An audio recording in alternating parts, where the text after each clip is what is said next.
পরিবহন থেকে চাঁদা নিলে বলে সেটা চাঁদা হবে না। রেল, সড়ক ও যোগাযোগ মন্ত্রী। সড়ক পরিবহনের চাঁদা যেটা বলা হয় সেভাবে আমি চাঁদা এই দেখছি না। সেটা হচ্ছে সেটা পরে করবে। সেটা হচ্ছে বাস মালিক সমিতি আছে, আবার শ্রমিক সমিতিগুলিও আছে, ফেডারেশন আছে। তারা তাদের কল্যাণে, এটা একটা অলিখিত বিধির মতো কোনো কোনো সময় তাদের কল্যাণেই তারা এটা ব্যয় করে, বিধায় কালেক্ট করে তাদের সম্মতিতে। চাঁদা আমি ওইটাকে বলতে চাই যে কেউ দিতে চায় না বা তাকে বাধ্য করা হচ্ছে, সেটা হলো চাঁদা। এখন ধরেন মালিক সমিতি আছে, তারা একটা নির্দিষ্ট হারে প্রত্যেকটা টিপস থেকে টাকা তোলে, মালিকদের কল্যাণে ব্যবহার করতে চায়। কতটুকু ব্যবহার হয় সেটা জানি না, সেটা নিয়ে হয়তো বিতর্ক আছে।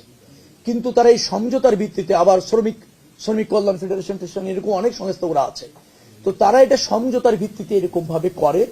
সেখানে আবার প্রাধান্য পায় যখন যার প্রভাব থাকে ওই মালিকদের মধ্যে, অথবা দলের প্রভাবও থাকে, যে দল ক্ষমতায় থাকে সেই দলের শ্রমিক সংগঠনদেরও একটা আধিপত্য থাকে, এটা আছে। কিন্তু এইটা চাঁদা আকারে আমাদের কাছে দেখার সুযোগ হচ্ছে না, কারণ তারা সমঝোতার ভিত্তিতে করছে।